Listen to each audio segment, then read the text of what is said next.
Hello ಎಲ್ಲರೂ ಹೇಗಿದ್ದೀರಾ? I hope ಎಲ್ಲರೂ ಚೆನ್ನಾಗಿದ್ದೀರಾ ಅಂತ ಭಾವಿಸ್ತಿದ್ದೀನಿ. Welcome back to my YouTube channel. ಇವತ್ತು 30th ಎಪಿಸೋಡ್ನ ಎಕ್ಸ್ಪ್ಲೈನ್ ಮಾಡ್ತಿದ್ದೀವಿ. ಫೈನಲಿ ನಾವು ಈ ಡ್ರಾಮಾದು ಹಾಫ್ ಎಪಿಸೋಡ್ಸ್ನ ಕಂಪ್ಲೀಟ್ ಮಾಡಿದ್ವಿ. 60ಯಲ್ಲಿ 30th ಎಪಿಸೋಡ್ಸ್ ಕಂಪ್ಲೀಟ್ ಆಗ್ತಾ ಇದೆ. ನಾನು ಅವ್ರ ತಂದೆ ನನ್ನ ಕೇಳ್ತಿರ್ತಾರೆ, ನನ್ನ ಮಗಳೇ ನೀನು ಇಷ್ಟು ಚೆನ್ನಾಗಿ ಮಾರ್ಕ್ಸ್ ತಂದಿದ್ಯಲ್ವಾ, ನಿನ್ಗೆ ಏನು ಬೇಕು ಕೇಳು, ಅದನ್ನು ನಾನು ಕೊಡ್ಸೋದಕ್ಕೆ ರೆಡಿ ಇದ್ದೀನಿ, ನಿಂಗೆ ಏನು ಬೇಕು ಅದನ್ನೇ ಕೇಳು ಅಂತ ಹೇಳ್ತಿರ್ತಾರೆ.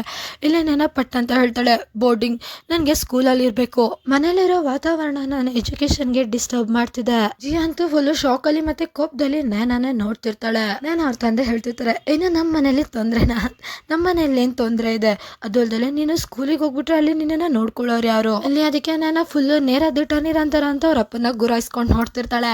ಆಗ ಅವ್ರಪ್ಪ ಒಪ್ಕೊಳ್ಳೇಬೇಕಾಗುತ್ತೆ. ಸರಿ ಆಯ್ತು, ಆದ್ರೆ ಒಂದ್ ಕಂಡೀಷನ್, ವಾರದಲ್ಲಿ ಒಂದಿನ ನೀನು ಮನೆಗೆ ಬರ್ಲೇಬೇಕು, ಆ ತರ ಒಪ್ಕೊಂಡ್ರೆ ಮಾತ್ರನೇ ನಾನು ನಿನ್ನ ಬೋರ್ಡಿಂಗಿಗೆ ಹಾಕೋದು.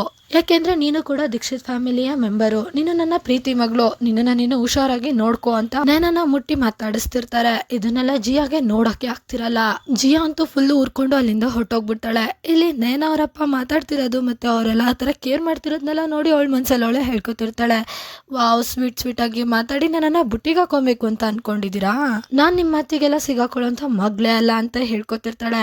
ಇಲ್ಲಿ ಅವಳು ಅಲ್ಲಿಂದ ಹೊರಟೋಗೋದನ್ನ ನಮ್ಗೆ ತೋರಿಸ್ತಾರೆ. ನೇನ ಅವ್ರ ತಂದೆ ನೇನ ಹೋಗ್ತಿರೋದನ್ನೇ ನೋಡ್ಕೊಂಡು ಹಾಗೆ ನಿಂತಿರ್ತಾರೆ. ಇಲ್ಲಿ ಅವರು ಏನೋ ಪ್ಲಾನ್ ಮಾಡ್ತಿದ್ದಾರೆ ಅನ್ನೋ ತರ ನಮ್ಗೆ ತೋರಿಸ್ತಾರೆ. ಸ್ವಲ್ಪ ಹೊತ್ತಾದ್ಮೇಲೆ ಇಲ್ಲಿ ನಮ್ಗೆ ತೋರಿಸ್ತಾರೆ, ನೇನ ಅವಳ ರೂಮಲ್ಲಿ ಕುತ್ಕೊಂಡು ಓದ್ಕೋತಾ ಇರ್ತಾಳೆ. ಆಗ ಅವಳ ಡೋರ್ದು ನಾಕ್ ಸೌಂಡ್ ಕೇಳಿಸುತ್ತೆ. ಯಾರದು ಡೋರ್ ಓಪನ್ ಆಗಿದೆ, ಒಳಗಡೆ ಬನ್ನಿ ಅಂತ ನೇನ ಕರೀತಾಳೆ.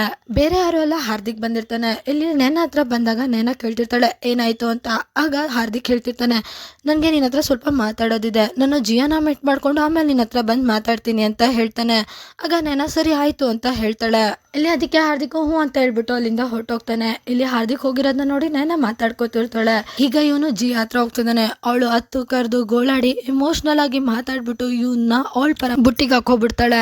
ಇವರೆಲ್ಲ ನನ್ನನ್ನ ಮಗು ಅಂತ ತಿಳ್ಕೊಂಡು ಅವರು ತುಂಬಾ ಇಂಟೆಲಿಜೆಂಟ್ ಅಂತ ತಿಳ್ಕೊಬಿಟ್ಟಿದ್ದಾರೆ ಅಂತ ಆಡ್ಕೊಂಡು ನಗ್ತಿರ್ತಾಳೆ. ನೇನ ಅವಳ ಸ್ಟಡೀಸ್ ನ ಕಂಟಿನ್ಯೂ ಮಾಡ್ತಿರ್ತಾಳೆ. ಈಗ ಸೀನ್ ಶಿಫ್ಟ್ ಆಗಿ ನೆಕ್ಸ್ಟ್ ಡೇನ ತೋರಿಸ್ತಾರೆ. ಇಲ್ಲಿ ನೇನ ಬ್ಯಾಗ್ ಎಲ್ಲ ಪ್ಯಾಕ್ ಮಾಡ್ಕೊಂಡು ಬೋರ್ಡಿಂಗಿಗೆ ಹೋಗ್ಬೇಕು ಅಂದ್ರೆ ಸ್ಕೂಲಿಗೆ ಹೋಗ್ಬೇಕು ಅಂತ ಹೊರಟಿರ್ತಾಳೆ. ಅಲ್ಲಿಗೆ ನೇನನ ಕರೀತಾ ಬಟ್ಲರು ಬರ್ತಿರ್ತಾರೆ. ಮಿಸ್ ನೇನ ನಿಂತ್ಕೊಳ್ಳಿ, ಹಾರ್ದಿಕ್ ಸರ್ ನಿಮ್ಮ ಹತ್ರ ಮಾತಾಡ್ಬೇಕು ಅಂತ ಹೇಳ್ತಿದ್ರು. ನಿನ್ನೆ ನೈಟ್ ಜಿಯಾ ಮ್ಯಾಮ್ಗೆ ಹುಷಾರಿರ್ಲಿಲ್ಲ, ಅದಕ್ಕೆ ಹಾರ್ದಿಕ್ ಸರ್ ಅಲ್ಲೇ ಉಳ್ಕೊಂಡ್ರು, ನಿಮ್ ಹತ್ರ ಮಾತಾಡಕ್ ಆಗ್ಲಿಲ್ಲ. ನೇನ ಹೇಳ್ತಿರ್ತಾಳೆ, ನನ್ನ ಹತ್ರ ಟೈಮ್ ಇಲ್ಲ, ನಾನು ಸ್ಕೂಲಿಗೆ ಹೋಗ್ಬೇಕು, ಬೋರ್ಡಿಂಗ್ ರಿಜಿಸ್ಟ್ರೇಷನ್ಸ್ ಮಾಡಿಸ್ಬೇಕು, ನಾನು ಹೊರಡ್ತಾ ಇದೀನಿ ಅಂತ ಬಟ್ಲರ್ ಬ್ಯಾಗ್ ನ ಹೇಳ್ಕೊಂಡು ಹೋಗಕ್ಕೆ ಅಂತ ಹೋಗ್ತಾಳೆ. ಆಗ ಬಟ್ಲರ್ ಆ ಬ್ಯಾಗ್ ನ ಟೈಟ್ಗೆ ಹಿಡ್ಕೊಬಿಡ್ತಾನೆ. ಬಟ್ಲರ್ ಹೇಳ್ತಿರ್ತಾರೆ, ಮಿಸ್ ನೇನ ನೀವು ಹಾರ್ದಿಕ್ ಸರ್ಗೆ ಪ್ರಾಮಿಸ್ ಮಾಡಿದ್ರಿ, ಈ ತರ ಪ್ರಾಮಿಸ್ ನ ಬ್ರೇಕ್ ಮಾಡಬಾರ್ದು, ಇದು ಒಳ್ಳೇದಲ್ಲ. ಅದು ಅಲ್ದಲೆ ನೀವು ಈ ತರ ಹೋದ್ರೆ ಆಚೆ ಯಾರಾದ್ರೂ ನೋಡಿದ್ರೆ ಫ್ಯಾಮಿಲಿ ರೆಪ್ಯುಟೇಷನ್ ಕೂಡ ಹಾಳಾಗುತ್ತೆ.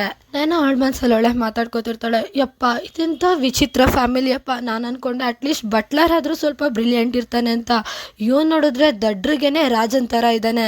ನಾನು ನಗ್ತಾ ಬಟ್ಲರ್ಗೆ ಹೇಳ್ತಿರ್ತಾಳೆ, ನನ್ಗನ್ಸುತ್ತೆ ನಿನ್ ಜಾಬ್ ಮೇಲೆ ನಿನ್ಗೆ ಅಷ್ಟೊಂದು ಪ್ರೀತಿ ಇಲ್ಲ ಅಂತ ಅಲ್ವಾ ಅಂತ ಕೇಳ್ತಿರ್ತಾಳೆ. ಸೊ ಇಲ್ಲಿಗೆ ಈ ಎಪಿಸೋಡ್ ಕೂಡ ಎಂಡ್ ಆಗುತ್ತೆ. ನೆಕ್ಸ್ಟ್ ಎಪಿಸೋಡಲ್ಲಿ ಏನಾಯ್ತು ಅಂತ ತಿಳ್ಕೊಳ್ಳೋಕೆ ವೇಟ್ ಮಾಡಿ. Thank you for watching. Bye bye guys.